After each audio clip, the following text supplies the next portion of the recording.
Welcome to the Lab to Cart podcast, where we explore the intersection of AI and the future of shopping. Our goal is to educate and inspire listeners about the potential of AI in the e-commerce, retail, and D2C sectors. I'm your host, Jimmy Slagle, and let's not wait and get into the podcast. What's going on, Steven? Thanks for coming on the show. Appreciate you being here. Yeah, man. Thank you for having me. Of course. Just kick things off. Tell everyone who you are, what you do, and all that good stuff.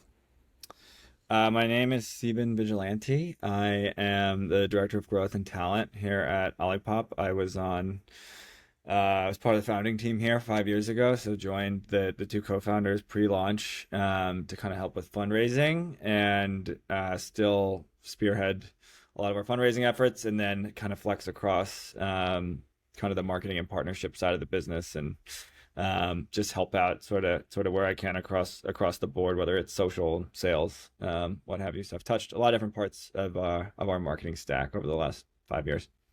Yeah, I love it.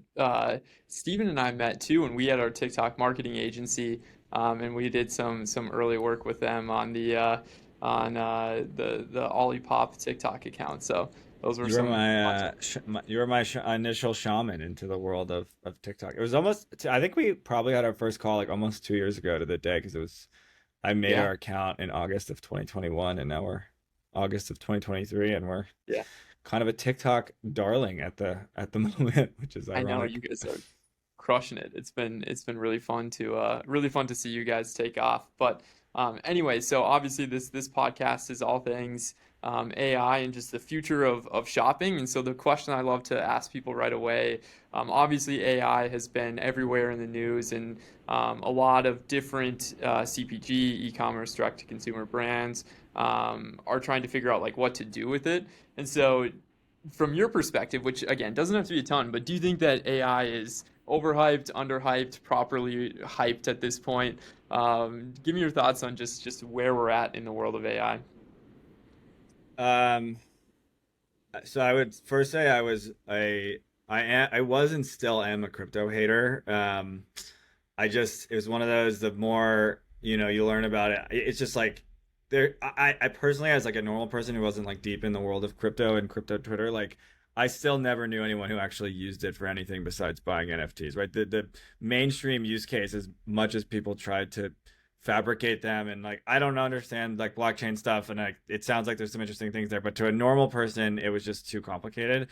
AI, I feel the exact opposite. I feel like the use cases are abundant and real and already happening, and normal people have access to them, or are interacting with them already without even knowing it. And I think the CPG world is probably not as caught up to it as other industries like fintech might be. But I've heard of a handful of things that I think are super interesting for the world of consumer and e-commerce that AI will have a big impact on in the next, if not in the next 6 months, in the next 18 months. So I'm much more bullish on it than I ever was on crypto. Yeah, totally, totally. I agree. I think that was always the issue that I had when trying to explain crypto to people. Not that I got into it too much, but that was the issue. Is it took a lot of effort to try to learn what this was. Like you couldn't just see something like ChatGPT and be like, "Oh, I get it. Yeah. I see where this is coming." So yeah, I think it's cool to just see that more people are adopting this and realizing that it is the where the future is heading. A 60 year Which old mom has to be able to use it, right? To really get mass adoption, it has to appeal to like, my 65-year-old mother. So like that's a good barometer, right? And like she's excited about AI, and like all she still makes fun of me for my JPEGs that I bought, the digital art that's all worthless now. So I think that's a good way to juxtapose it. Yeah, the mom test is real. Are there any applications that you've seen that you've been like really impressed with? And it can just be broad spectrum. Like, is it, ad content creation? Is it, customer support? Like, what are those areas that you see like, okay, like the applications that you were kind of briefly touching on? What kind of were those initial signs of like, yeah, I think this is going to make an impact in where the future shopping goes? Yeah, I think the customer support, 24/7 customer support piece is probably the most obvious. I know like Casper and Allbirds and some bigger e-commerce brands have leaned in heavily. and have been rewarded for doing so. Um, Maybe something that's a little less obvious that I took a look at is this business out of Silicon Valley. It's actually 5 years old. They've been operating in other industries and are now starting to move into CPG and e-com. Is a business called AirKit.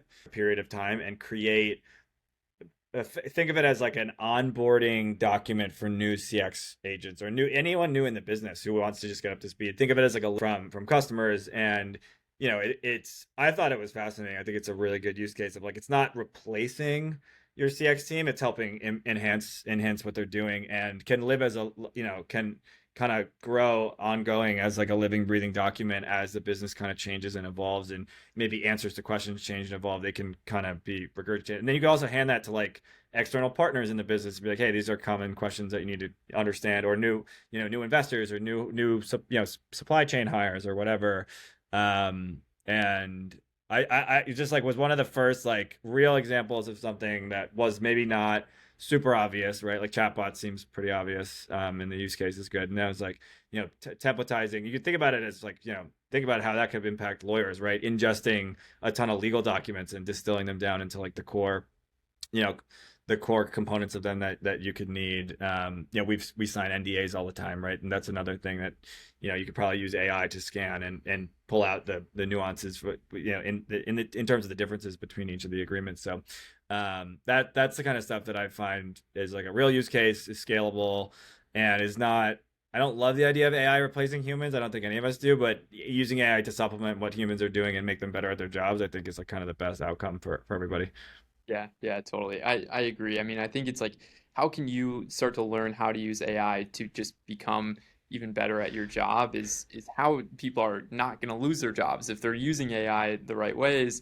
That's what's going to allow them to continue to just become better and more efficient. I always loved the study. I think that was done in like the 80s, and it was saying how they thought that once we hit 2010 or 2020, that people would only need to work like 15 hours a week because technology would be so advanced that like we won't really have a job. But naturally we're humans and like to just fill our time with more work and just increase the output that's possible.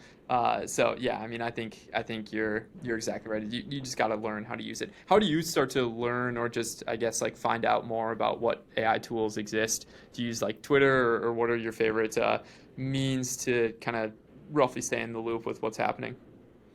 Um, I would say I don't like. I'm not out actively seeking it at the moment. It would probably be Twitter, to be honest. But I do have like the good fortune of being in a seat here at Olipop where there's lots of like interesting things kind of flowing in and out of my inbox, whether it's coming from investors or just like friends in the space or other founders who are looking at different pieces of technology. That business AirKit came in through like a very close investor buddy of mine who was like, "Hey, this is a really interesting business. We're looking at investing in it. Would you want to chat with them?" And so I'd say more of like a pull to me than me going out and looking for it. But I have like selectively pinged some people in my ecosystem, just be like, hey, are you using AI for anything in here or there? And I would assume for our business, like a consumer product business like ours, that AI could probably be pretty helpful on the supply chain side of things. There's just so much to manage, and you're dealing with forecasts and trying to match production schedules with raw ingredients having the balance sheet and then turning that into finished goods and making sure that gets out to the retailers. And there's a whole slew of different software components that plug into that. We're a NetSuite customer as our ERP partner. um, I would be curious to know how they're thinking about AI and where it can kind of plug in with what they're doing. um, but I don't have any like inside intel on that front at the moment. Yeah, I've enjoyed watching some of these like legacy brands unroll their AI suite, because I think that's going to be the most intriguing thing is, what is someone like, obviously Shopify just released their summer updates and had some AI components. I was gonna ask you. I'm like curious as I think about like what you've probably dug into this more than I have. I'm curious what interesting use cases across the kind of broader consumer e-commerce world you've seen. Because I'm curious to know. Yeah, I think AI still has the last mile that it needs to cross, and until it crosses that point, I don't know how useful it is. And that last mile is generating something that is very effective as well. Meaning that right now I could go on and use AI to generate product images, or I could use AI to write email campaigns and include the branding. But really, there's no way of knowing if what AI is generating is actually going to work well or not. Yeah. And I think that's the once more of these tools start to kind of train on their own data, that's when I think AI is going to become really cool. Obviously, I think there are still some cool examples out there, especially in customer service, that I've kind of heard through the grapevine of like, yeah, this is going to be pretty legit. But from the content side of things, marketing side of things, uh, it hasn't sounded like anything has really stuck. And I've had a good amount of conversations with So founders and we rolled out this like Real Love Mixes campaign with Camila Cabello a couple months ago that was kind of just centered around like human connection and yeah, like her family story and how kind of soda historically has like tied the family together. It's very much associated with, major moments, whether it's a holiday or birthday, whatever. And it's very much like a heartfelt campaign that we spent 18 months designing. And there's a guy on YouTube who does these AI like commercials, and they've gone viral a few times because they're like kind of funny and awkward. And we actually had talked to him about making an AI version of like a Real Love ad with a bunch of inputs that we gave, and the output was definitely strange. We ended up not going live with it for various reasons, but it was the our point was basically that AI couldn't recreate real love effectively. Like a robot can't do that yet, at least.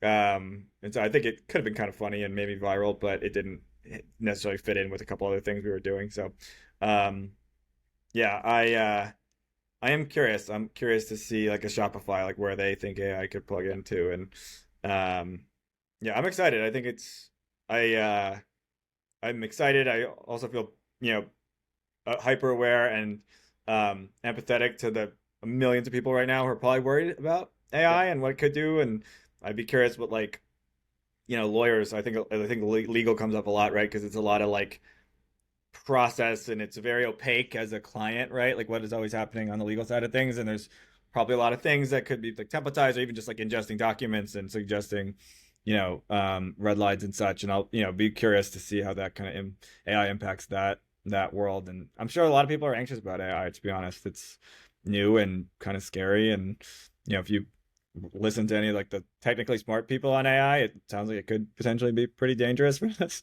yeah. down the road. And I've been kind of tracking the like spats that folks like Reddit have with and I've listened to some podcasts. Like Sarah Silverman, I know is suing ChatGPT, I think, for like ingesting, if you ask ChatGPT to write a whole stand-up, comedy, hour in Sarah Silverman jokes, like it can do it, and it can do it really well because it's ingested all of her content. And is that legal, right? It's like, where is the line going to be drawn? There's obviously regulation's going to come at some point, but who knows if our aging senators and congressmen and women are going to be capable to regulate this effectively without killing it. So that'll be I know. interesting to unfold.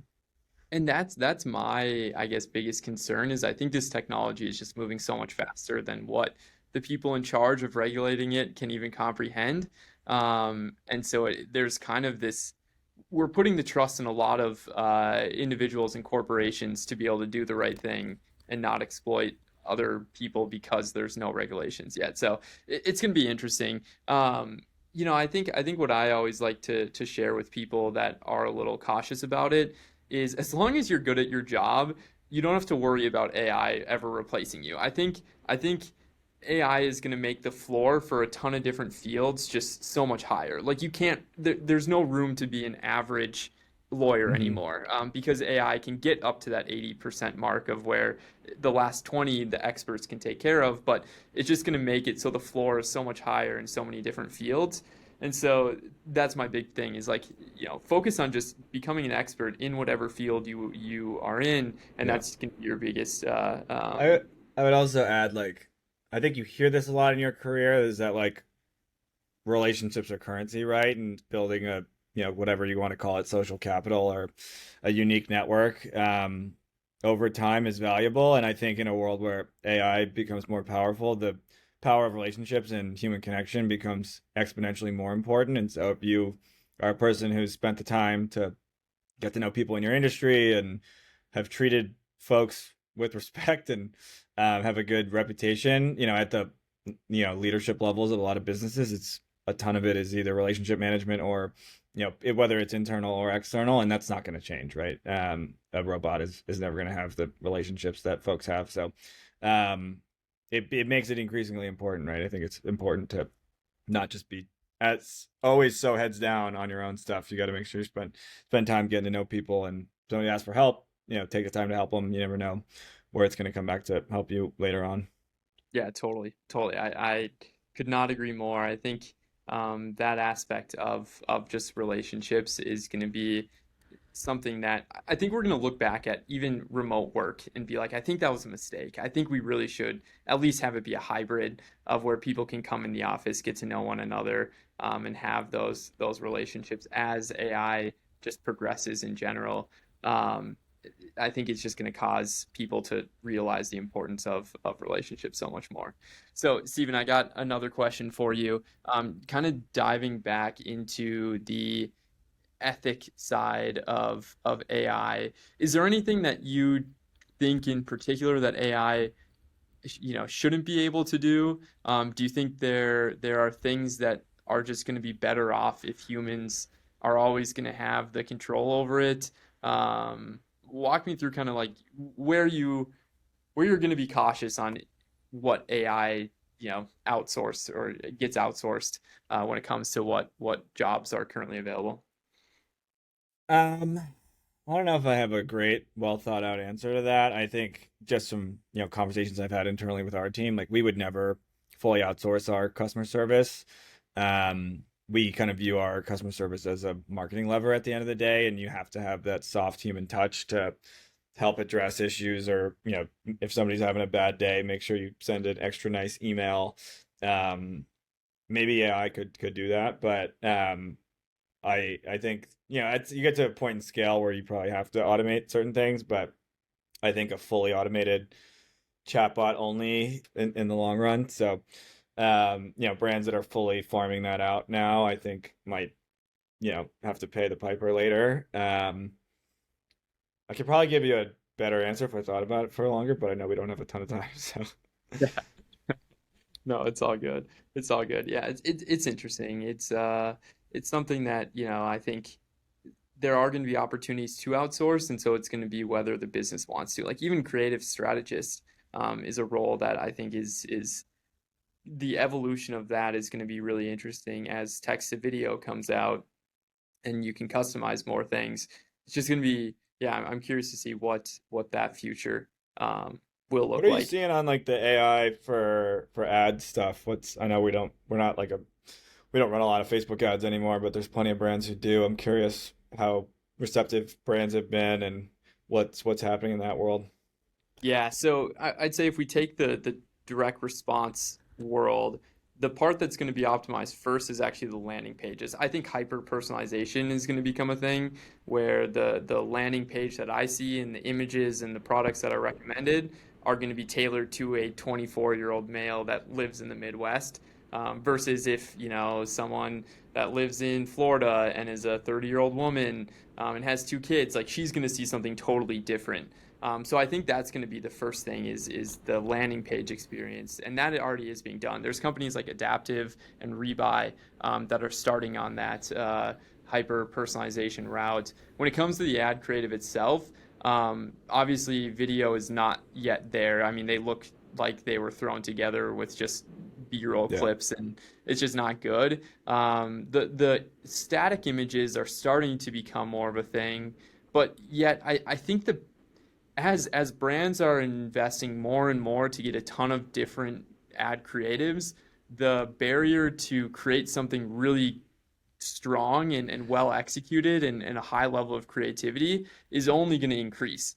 And AI is not yet at that point where it can create something where an e-commerce company would look at it and say, this is better than anything that a human has done for us. We need to start Yeah. to use this tool. It's almost like that quality is always going to be a step behind, which is why I still think we're probably a solid 2 years out from AI getting to the point at which it can at least replicate what the best of the best is. I feel like I've seen some stuff on like Midjourney of like packaging concepts for CPG brands. It'll be interesting if people actually start bringing those to real life because Yeah. I feel like Well, every couple of years there's like different waves of like packaging, and I think Olipop has had an impact on the packaging world and the branding world, whatever. And like there's always a couple like branding agencies that a lot of new brands will go to, and a bunch of brands will pop up in that design, and they'll shift to a new agency. And what if like you see this wave of like CPG brands that are all AI created packaging? I think that would be interesting. I don't know if dude, I funny, would be funny supportive enough. of it, but Yeah, funny enough, we're doing an experiment. I just texted you the link to the website. We're doing an experiment to see if AI can actually launch an e-commerce business. And so everything that you see there was generated from AI. So it came up with the idea of swim trunks with a pouch for the male anatomy. All the images that you see there are AI generated. It told us the price. It created the copy for the entire website. And so we're kind of testing it out. I mean, our conversion rate sucks. It's like 0.15% right now. But we've been posting about it on TikTok and started to see some solid traction. I think what's we it called? it's called High Tide, or the Nice. TikTok account is just Jimmy Slagle, or Jimmy Slags. But yeah, I think we're at a little over 3 million views across the videos that we've posted so far. We just got the samples, so I can show you, I guess, what they look like. But Is there a so website yeah, yet or like no? yep. So I texted you the link if you wanted to check there. But yeah, so AI generated this design pattern and came up with kind of how we should construct the pouch too. For like, we have a ball pouch in there too. And and so we've had fun with it on TikTok. Who is like manufacturing this? We found a manufacturer based out of Scottsdale. It's called the Crease Group. And so they've been helping us take the idea and bringing it to life. But no, it's been fun. We've been doing it for, I think we just hit day 70 on Monday. So I feel we've like been PR testing a would. ton of AI tools. I feel like PR would eat that up if nothing else. Yeah. Once we start to see some sales, I think that's when it will be probably a little more viral. Yeah, it's cool. It's a cool little thing to follow. Yeah, yeah. Okay, so last question. I know you got to bounce in a couple minutes, but is there any just advice that you would want to give to call it, an e-commerce company, someone in e-commerce marketing or direct to consumer, or even retail companies when it comes to AI? Just, and I want to keep that question pretty broad. Are there any just thoughts that you have that you think more people should know, or just anything like that to kind of wrap up the episode? Um, I would say in general, since the early days of Olipop, I've been pretty obsessed with being an early adopter of new platforms. And I think a lot of brands maybe shy away from agencies or software that doesn't have a bunch of other brands on it or hasn't been validated. And we've always been, I've been the first client of a couple different agencies that we've grown with, and I helped build a product for with one of our agency partners that we use a ton now for like influencer marketing UGC stuff. And so I would give advice to like definitely dig into this as a new brand and see how it could help you. And early adopters are often rewarded if they get it right and figure it out. So um, I probably should be looking into AI a bit more for stuff here at Olipop. I haven't had a whole ton of time in the last couple months. But this conversation has, sparked some ideas, and I'm gonna poke around internally and see if other people have looked at stuff. But I think I don't think it could be a bad thing as a new brand to dig in and figure out where it could, help. And if it means keeping your team smaller early on and preserving burn, right? That's always there's always value in that. So um, Yeah. yeah, to the extent you have the resources and time, I think digging into it is probably a smart move. Yeah, I love it. I mean, I love giving the example. Ridge and Connor, their CMO, is an advisor to us. Um, they have tested every tool out there, and it's just wild to see how fast that they move. And typically, when you get to that size, usually it's the whole thing of you just start to move slower. But they test everything. It is impressive. But anyway, Stephen, appreciate you coming on the show. Thank you for your insights. I know a lot of people are going to find it very valuable. But yeah, thanks for coming on. All right, man. Thanks for having me.